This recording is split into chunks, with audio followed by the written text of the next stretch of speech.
right, everybody. Hopefully everyone can see my screen okay. If not, please yell at me. But it looks okay on my end, so let's jump into it. So, hello everybody. Again, good day, good morning, good afternoon, depending on where you are. We are in Washington, D.C., United States, and we are very excited to be with you today. I am with my colleague and good friend Mason Plunkett, and we're here to talk to you a little bit about true accessibility. Obviously, all this in the realm of AAA compliance specifically. We're going to talk about that seemingly impossible, unobtainable pot of gold at the end of the rainbow that is AAA compliance. If whether you're new to the industry or whether you've been working into it in the space for a long time, AAA compliance is something that comes up from time and again. We want to make sure that you are prepared to tackle those challenges as they come up. So we're going to talk through the realities of that a little bit, and we're going to talk through how to achieve those standards and ask questions along the way that make the most sense. Now, first and foremost, I want to introduce you to ourselves. As I always like to start conversations up like this with a bit of on our resume, so you know who you're talking to, and you're not just talking to a couple of Joe Schmoes who rolled off the street. So first and foremost, my name is Scott Spector. I am an accessibility wizard, or more importantly, the director of accessibility and quality at a creative agency in Washington, D.C. called Teodi Creative. And with me today is Mason Plunkett, our design person, as he calls himself, who is also our vice president of creative services and who has been a partner with both myself and Teodi along many years of our accessibility work together. So that being said, let's get into it. We obviously want to talk to you about AAA compliance today. We want to talk to you and kind of embrace the fact that, frankly, it is a bit scary. It doesn't matter if you're new or you're a seasoned veteran to the accessibility space. If you're ever on a call and AAA compliance is mentioned, candidly, your first response is, to kind of be a little guarded, be a little shielded, and say, oh, geez, how are we going to figure this out? Have no fear, as this slide very adequately shows. We are here to kind of show you how to traverse that forest of questions, how to dive into that subject matter with confidence, and really find your feet quickly, as it is quite a dense space, right? There's so much content out there on how to do it, what to do and what not. So we're going to kind of show you how we've kind of traversed the jungle ourselves. And hopefully you can follow that path and then make it your own, find your own path to the jungle, if you will, as you kind of build out your own work in the future. And now pass back to Mason. Great. And friendly reminder, Scott, to turn your video off for the sake of the recording. Oh, sure. Sorry about that. No worries. Yeah, so I want to start by saying that when we debrief later, Scott is going to tell me that spending time photoshopping us into the jungle for the sake of a bad metaphor was not worth it. But for what it's worth, I'm going to disagree 1000%. So the building you're seeing here is Teodi headquarters. This is where we work in scenic Washington, D.C., as Scott just mentioned, where it is currently 3 o'clock in the morning. A city with tons of history where if you know even the smallest amount about American politics, you know that not much is accomplished on a day-to-day basis. So a little bit about what we do. We're a group of about 70 proud generalists who have experience in everything from brand identity and strategy work, content strategy and SEO, Drupal, WordPress, and native app development. Sorry that I said WordPress at a Drupal conference. Marketing, PR, strategic communications, UX, product design, really running the gamut in terms of a true full service agency. And that is our shameless plug about Teodi Creative. Absolutely. Thank you, Mason. So again, I think I just want to level set the conversation today in just a couple of really brief agenda points. We're going to talk through what it means to be AAA compliant, what it truly means, not just what it means on paper, not just what it means through the WCAG guidelines, but kind of talk through what it actually entails to get there and what that delicate balancing act of the science versus the art is, and kind of talk through where that comes together, whether it be from a project manager, an account manager, or just generally doing the best job for your goal at hand. We're also going to talk through, we'll talk through and show you through a couple of ways that AAA compliance is executed visually. So Mason's going to talk us through that. And we're going to talk through, again, kind of those complexities of account and project management, as there are many. And most of you, if not all of you, kind of share that role and that responsibility on the project, right? You're a doer, but you're also someone who helps the planning. You are someone who really dives into development, but you're also someone who helps scope out a project. We're going to kind of talk through all that. We want to make sure that you have the full idea of what that AAA compliance means, why it's a little scary, how to account for it, and basically how to be successful all around as you work through projects of this capacity. And before we jump into it, I do just want to root this conversation in some ground rules. We want to keep this to an open format, so please do keep questions coming in through Hopin as we continue through this presentation today. We will be doing natural pauses to answer those questions, so if I don't immediately answer them, I promise we eventually will as we kind of stop through things. And again, we want this to be a conversation. We do not want to just have us talk to you the whole time. And of course, most importantly, all questions must begin with a compliment about Mason and Scott. This is loosely enforced, but very much appreciated. And most importantly, if you hear nothing else, I want to, of course, mention that we are not lawyers. Just a quick disclaimer, or doctors. Everything we're going to talk about today is our expert opinion in working in accessibility over many, many years. But of course, none of it is rooted in a law degree or a doctorate degree on types of disabilities, and of course, anything legal that we might say throughout it. And of course, I want to make this perfectly clear that for the next 45 minutes or so, this is the safest places on earth. So often when you talk about the subject, it's a little shaky. It's kind of tough, and especially people new to the space have a little trouble talking about it. They don't want to say the wrong thing, especially in today's climate. You want to be very careful, but I want to kind of frankly challenge you to not kind of let that guard down this conversation. Ask questions, ask honest questions. If you have a concern or a comment and you don't know how to state it, no one here is going to judge you. We are all here to learn, and we definitely just want to make this a safe space. I'm not your boss. I'm not your client. No one's here judging you. We are just here to learn.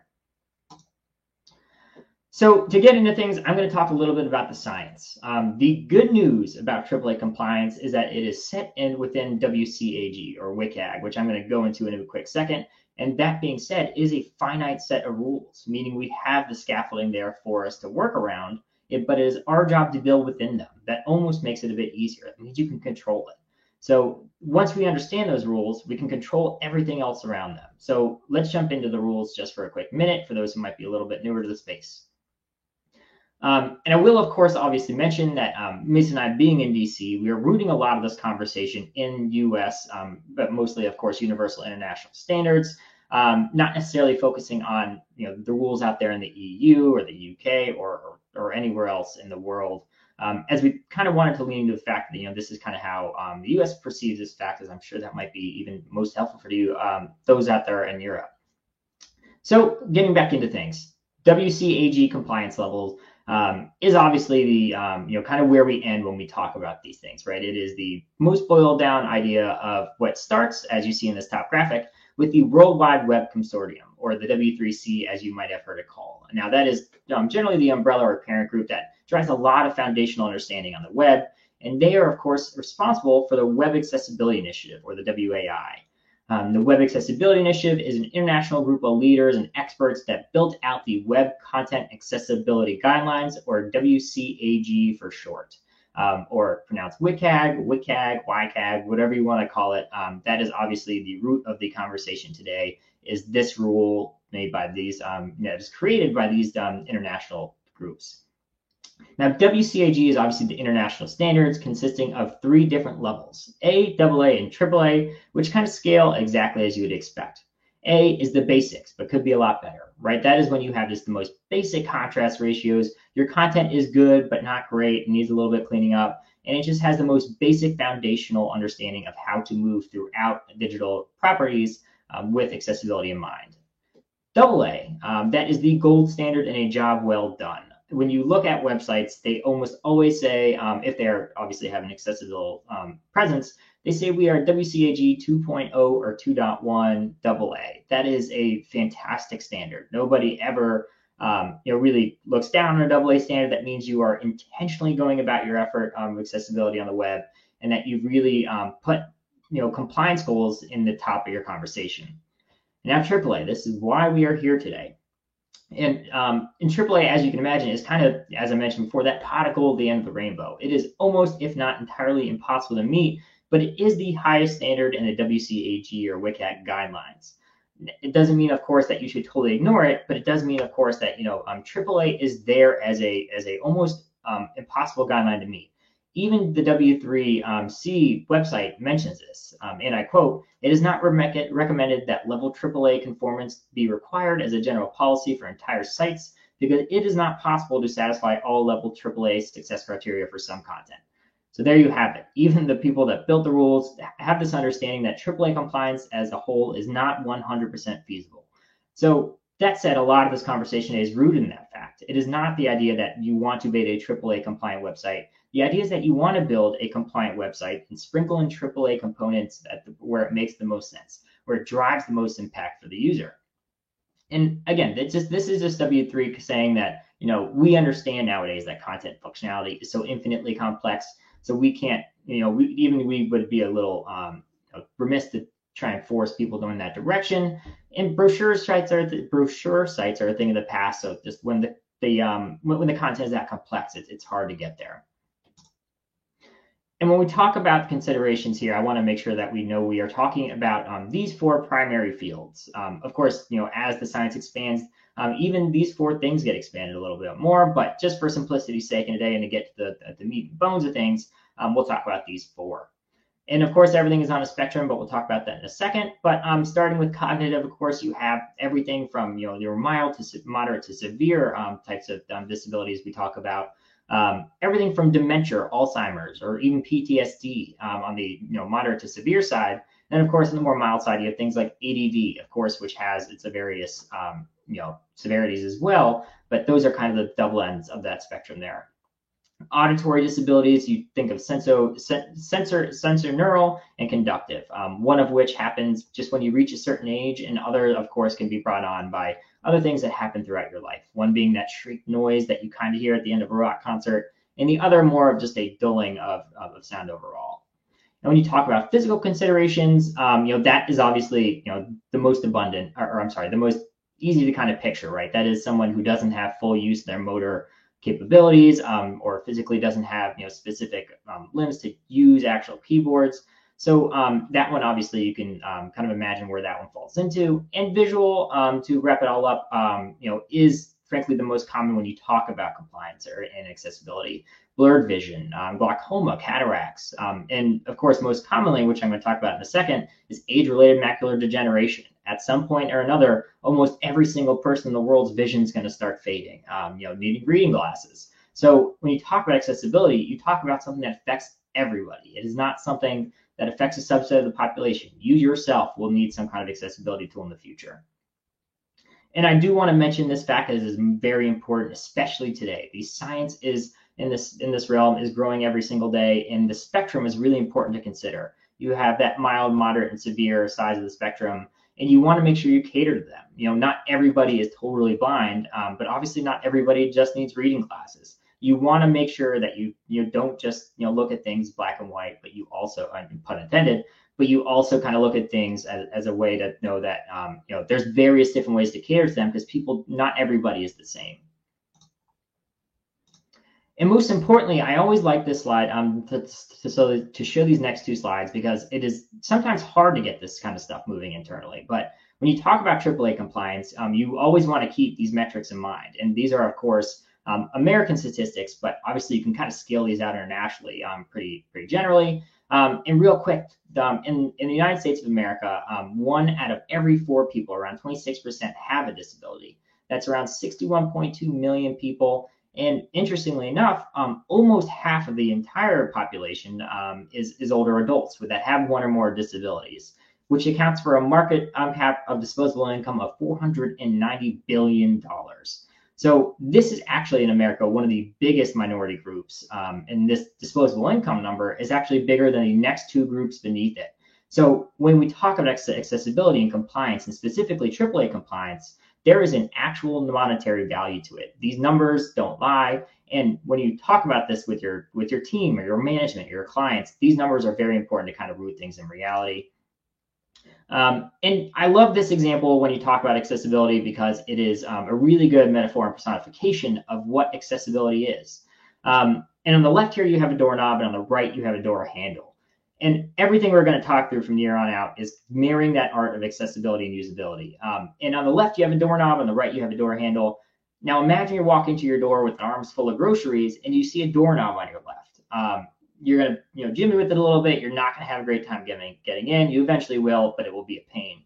Now, same scenario, but you have a door handle in front of you. This one's much easier. You walk up, even though you don't have great use of your arms at this point, you can easily kind of just kick the door open and boom, you are inside, no problem.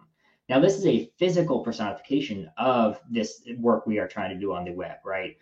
Doorknobs in America were actually outlawed in 1990 from the Americans with Disability Act in lieu of door handles. You will never walk into a new building with doorknobs. They will always have door handles.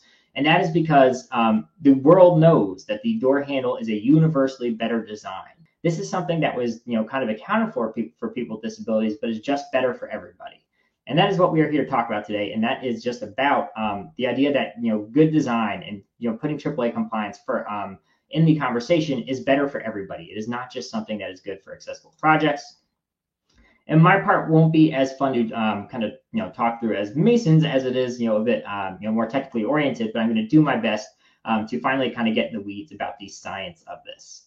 Now, from our lessons learned, again, trying to kind of show you our way through the forest that we have learned in the past, I want to talk through these very important bullets. First and foremost, using ARIA liberally and carefully. I could probably make 10 full slides on ARIA labels and regions and how to implement it and how to do it right and wrong. But for the sake of time, I try to just use this one bullet, and I'll talk to it for a quick second. But ARIA is the most important thing and one of the most common things that comes up in audits about how to make a website more accessible. Now, we've at Teoti have done many AA and compliant builds, and of course some AAA ones as well. And what we find is that anytime we send something to a client, the first things that they comment on is our ARIA markup. They'll come to us and say, we want this to be more descriptive, or we want this region to be a bit more inclusive of the content around it. And that's because, and that kind of goes into a lot of different things, but most importantly, it makes it a lot more maintainable. As we talk about websites and we talk about any digital content, we are all very aware that things have the risk of falling out of conformance almost the moment we drop it into the live,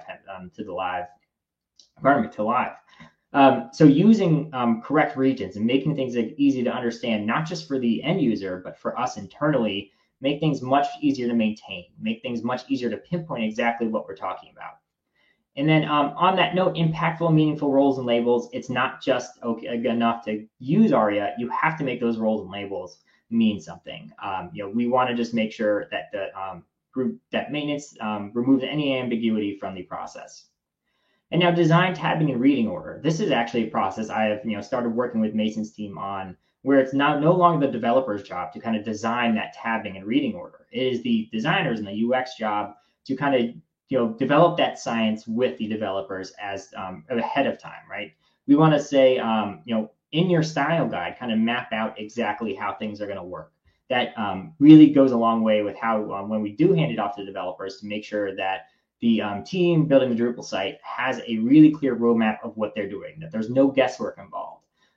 You would be astonished by when we break down our quality assurance testing metrics, how much time goes into just reading order and tabbing and reflow, of course. And obviously you're going to throw in Zoom, and I'm going to talk about that in a second. But doing that at the very beginning goes a very long way when you talk about AAA compliance, even more so than AA, obviously. So please do keep that in mind. And those three were easily the most important. So again, if you take nothing away from the slide, take away those three. But of course, there are some really great ones down below, which are basic informational tables. When you talk about AAA compliance, again, seeing that these standards are hard to meet by themselves, keep it simple.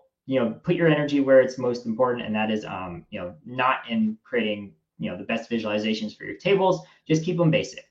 Focus on multimedia. Again, obviously there are some obtainable things in AAA, but most of the media ones are not. So do the best you can, but do not go overboard. You're going to find yourself at some point saying, why have we spent so much time on multimedia? And the reason is because it is almost, again, those are the hardest things in AAA to meet. Don't be too hard on yourself. Just do the best job and cater your audience.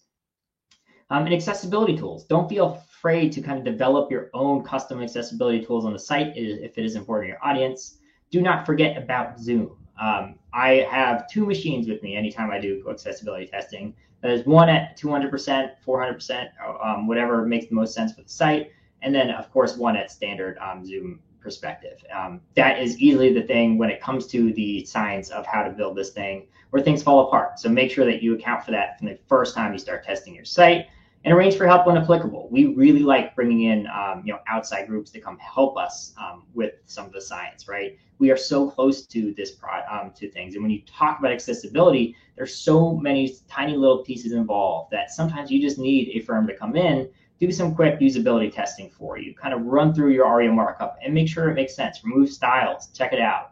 And we really love bringing help in, because this work is for everybody, right? It is not just for us to, flex on the world. We want to be inclusive of everybody, and that starts by not being afraid to ask for help with your builds. Now, before we jump into the, I have Mason talk about the art for a quick second. I want to pause for questions. I'll stop for 30 seconds and see if anything comes up.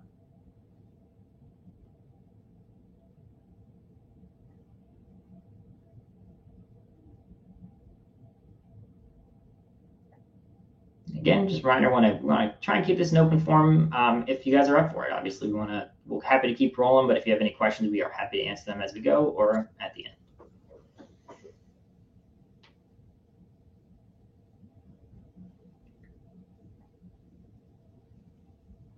All right, and we'll keep moving. So we've talked a little bit about the technical aspects of accessibility, and in particular, AAA compliance. Now we want to pivot to the act of accessible design itself. So it starts with design planning.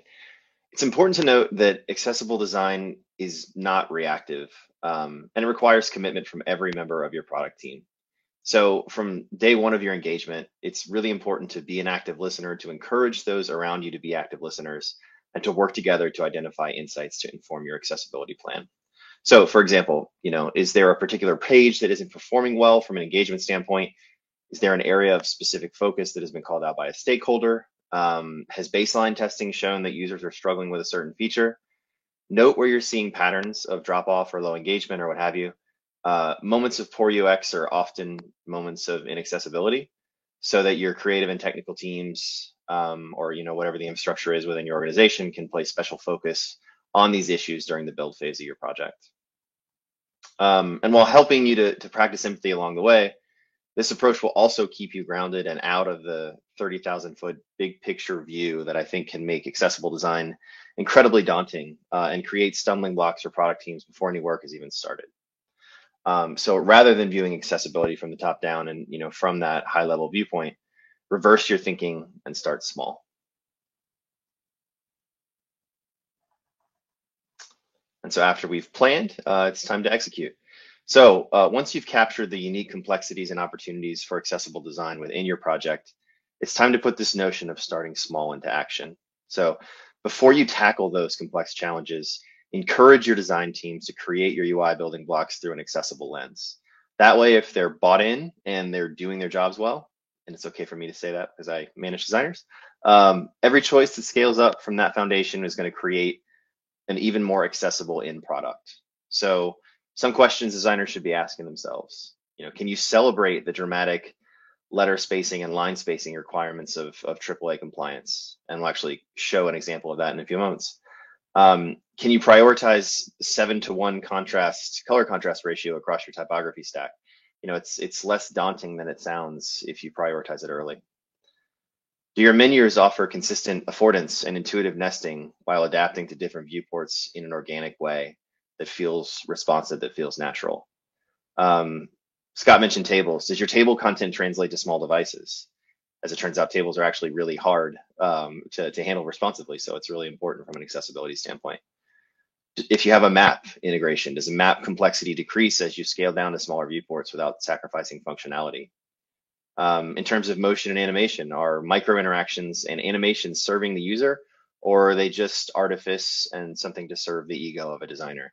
If they are serving the user, are you giving that user the opportunity to control that experience, or even to opt out of it in favor of something static if that's what they prefer?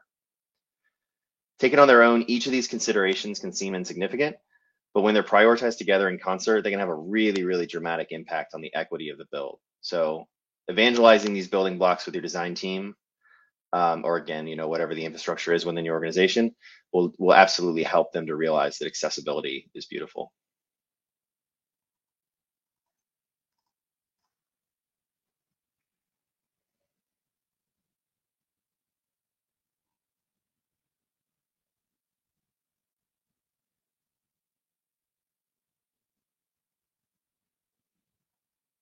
Scott, I think you're muted.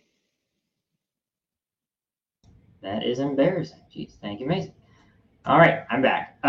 So thank you, Mason, for talking a little bit about the art. So now that we've talked a little bit about the science of the art, I want to kind of talk a little bit for a moment about how these things come together. And then Mason's going to walk through a quick case study to kind of show where the rubber meets the road in that fashion. So obviously, I kind of mentioned at the very beginning, there's a lot of different sides to both Drupal developers or creative resources on projects. And you're more often than not kind of having to wear multiple hats. We joke about it internally, but developers are kind of 75% developer, 25% project manager, right? It is your job to kind of be as transparent and communicative and realistic about expectations as possible.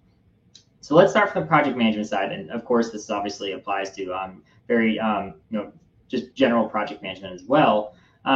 So I like to always start about the idea that perfect requirements for an unobtainable goal is basically impossible, and again understood by the international community as a whole. But I want to mention that again because it is not something that you want to spend your time on, really sinking into from a more functional, traditional software development standpoint. However, what I do want to challenge you to do is kind of develop these imperfect requirements for a user goal, not necessarily a functional goal. At least for me, my traditional background tells me, create a requirement says if a user does this, then that. But instead kind of focus on component regions, focus on what specific user types will be doing rather than on site functionality. Believe it or not, when it comes to AAA compliant builds, those things are more important because there's many, many different ways a developer could actually attack a problem. And whether you're a dev manager or the developer themselves, it is very important to kind of root those requirements in a larger understanding of what exactly you're trying to accomplish. The second you go too far down a rabbit hole of being very specific, your requirements list for a website that might be 100 requirements long will very quickly become 400 requirements long. And at that point, they basically become unusable.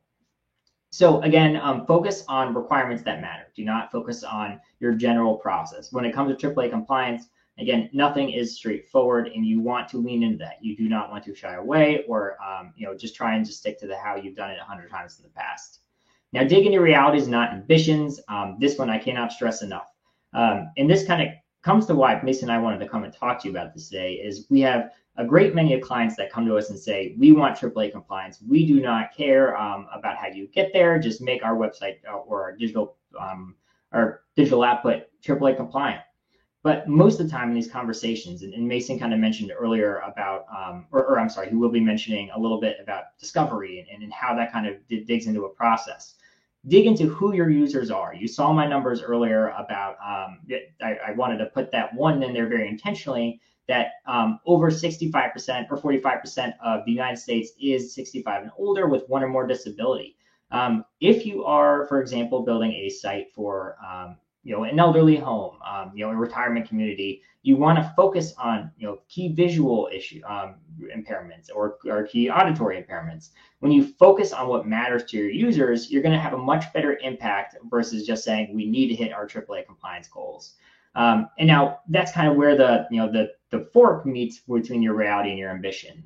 Obviously, you want to be AAA compliant, but sometimes you need to kind of talk them out of their own way and talk through more about what the reality of the situation is. Do you truly need to be AAA compliant across the board, or do you just want to focus on that in key areas like your contact forms or just key landing pages? So talk about it and root it in the sense of realities, and don't be afraid to kind of remind your clients or your stakeholders of that fact. Put a focus on where you can go all in and where you should hold back. This one's very straightforward, but important. Obviously, all project management decisions essentially boil down to a comparison of budget versus time versus scope. Now, again, harmonizing that is extremely important throughout the entire project. Every single day, this thought should ring in your head when you sit down at the computer. So always focus on that. Never lose that sight of the idea that some AAA guidelines are not worth pouring your time into. So if you're ever running tight on budget, you're running tight on time, take those 30 minutes to take a step back. Those 30 minutes that you take to step back and replan where you should focus your effort are going to save you days later on the line. To say you decide to build an accessibility widget.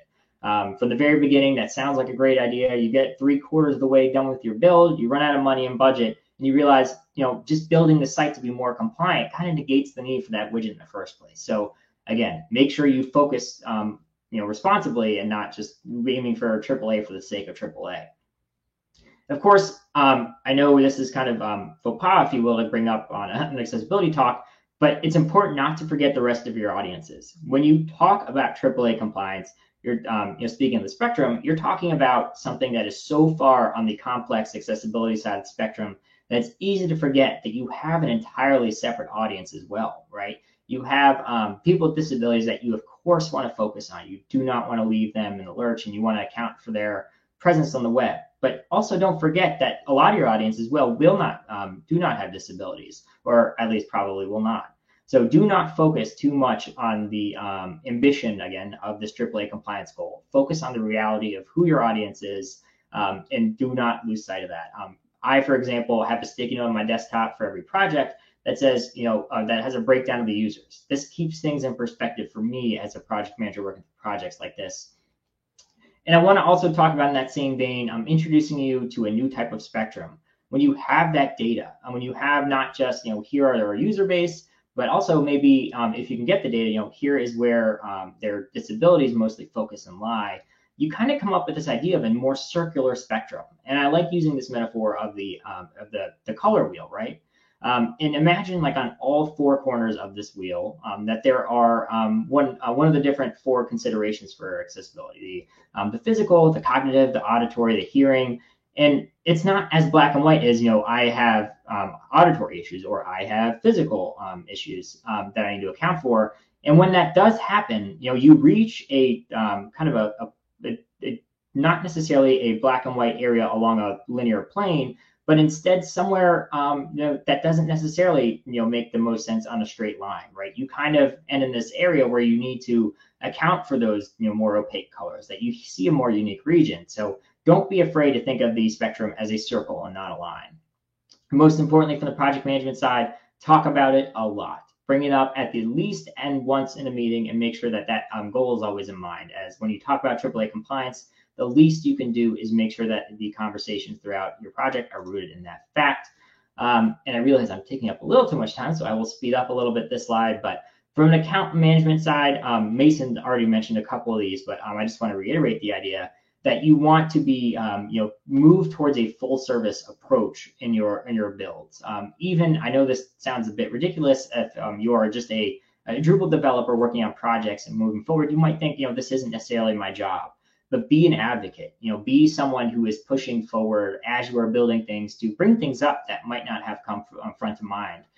At this point, you will be the most knowledgeable AAA, person on your project.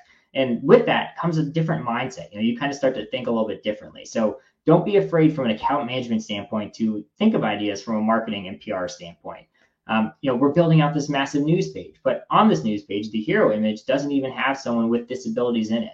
Make sure you push for that from an account standpoint. And it's not just about building a accessible website that's invisibly, compliant to most people that don't have disabilities. Push it forward with your brand value. Make sure it is incorporated in all the print media you put out, all the email advertisements. Lean forward into your full brand. Don't just make it your website.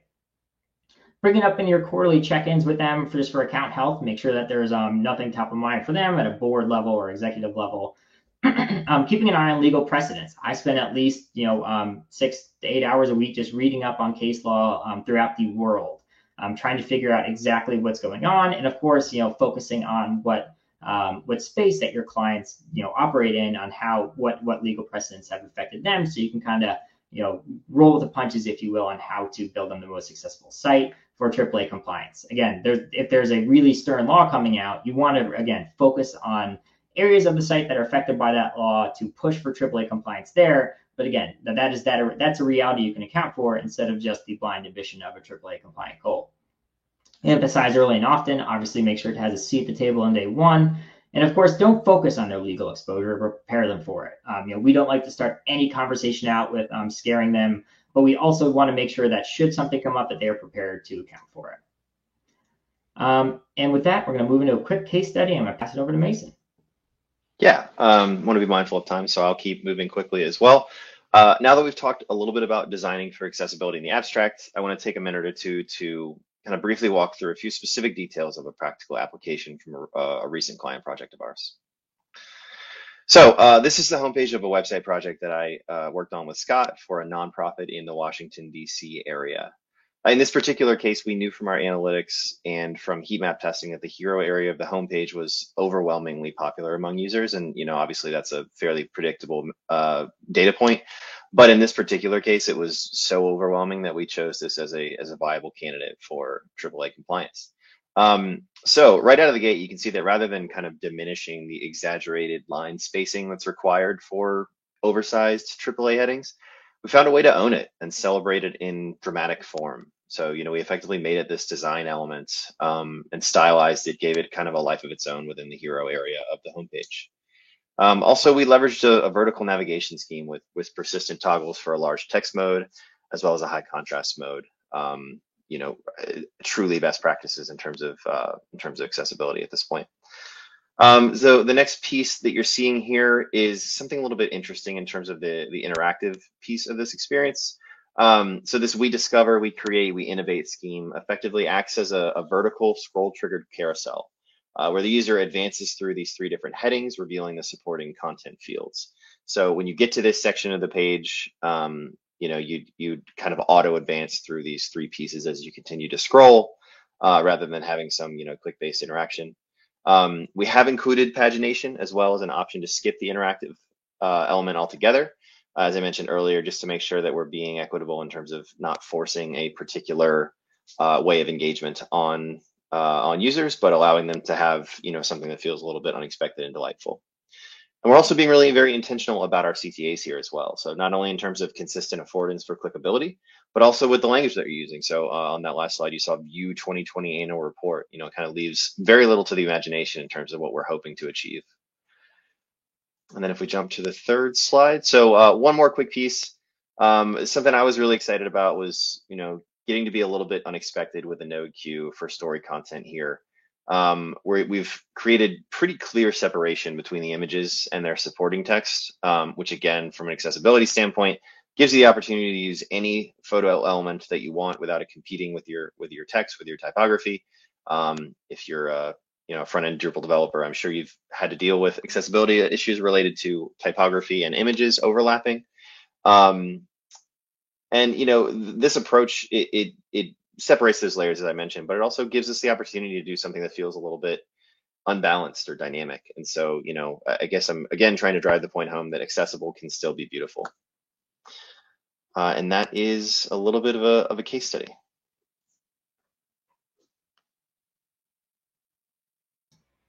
All right, thank you, Mason. And for just to kind of wrap things up, again, we only have a couple minutes left here. So really before I want to pause for questions. I don't want to run out of time as your questions are more important than the rest of these slides. I will pause for a quick 20-30 seconds and just make sure I will look at the chat and wait for any questions to come through if anybody has any.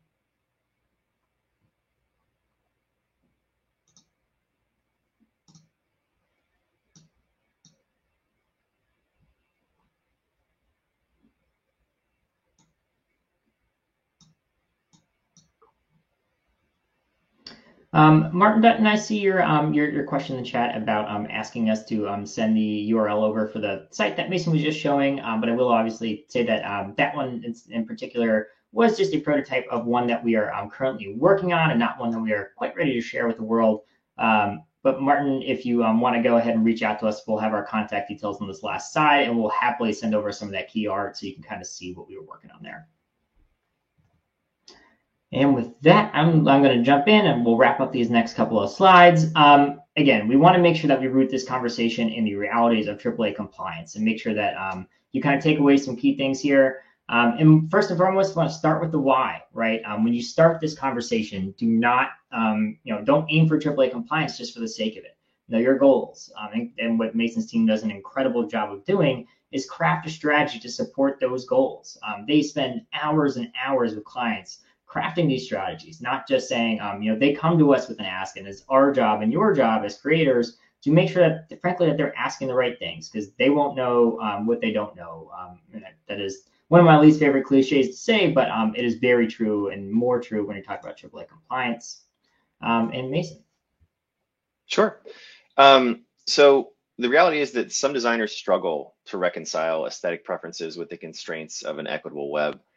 I kind of hinted at that a little bit previously.